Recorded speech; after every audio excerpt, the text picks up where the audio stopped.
Shalom Bapak Ibu yang terkasih di dalam Tuhan, selamat pagi.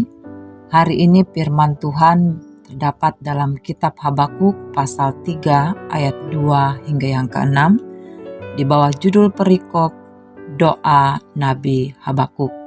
Sebelumnya mari kita berdoa. Kepadamu Tuhan kami berserah diri. Bila saat ini kami hendak merenungkan firman-Mu, biarlah Roh Kudus-Mu berkuasa atas kami, agar dalam pengertian kami yang terbatas, Tuhan menyatakan apa yang menjadi kehendak Tuhan dan kami boleh mengerjakannya sebagaimana yang Tuhan mau.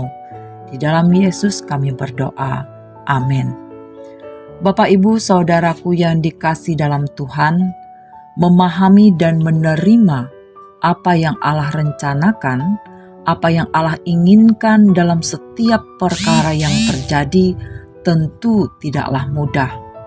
Terlebih saat kita sendiri harus berhadapan dengan persoalan pergumulan yang di luar kendali ataupun kehendak kita, maka tak jarang kita juga mempertanyakan Allah dengan segala keputusan yang Ia buat. Saudara-saudara, pertanyaan sebagai bentuk ketidakmengertian dan bahkan ketidakpuasan atas kehendak Allah juga pernah dialami oleh seorang Habakuk.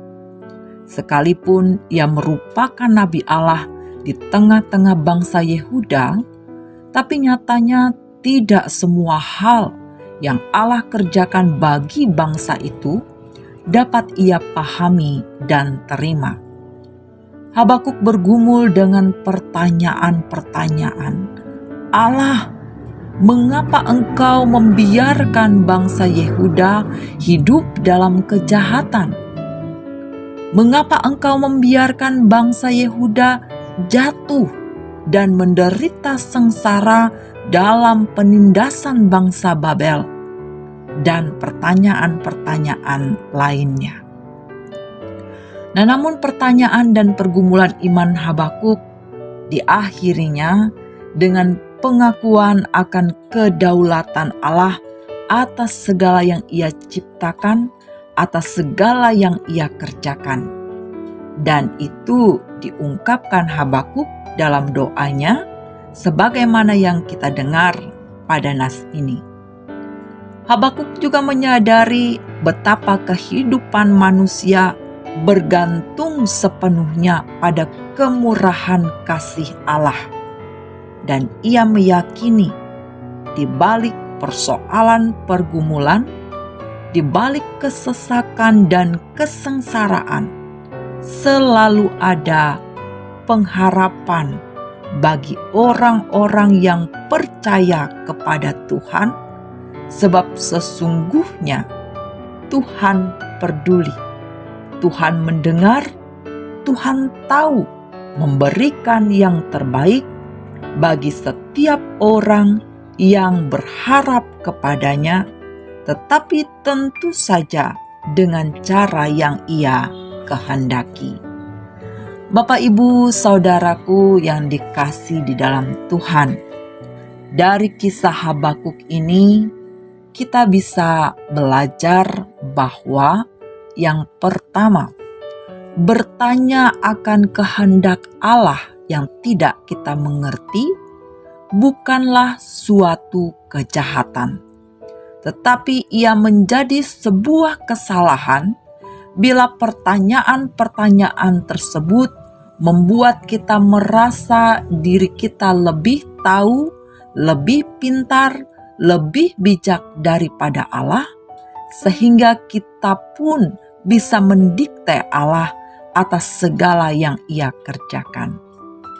Hal yang kedua, Allah punya kedaulatan mutlak atas segala ciptaannya, atas segala ketetapannya.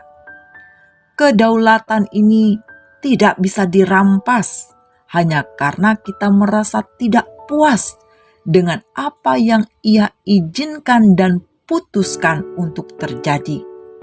Namun sebaliknya, melalui kedaulatan itulah kita bisa merasakan dan mengakui akan kebesaran kuasa Tuhan akan keindahan dari setiap rencana rancangannya yang melampaui dari akal pikir kita.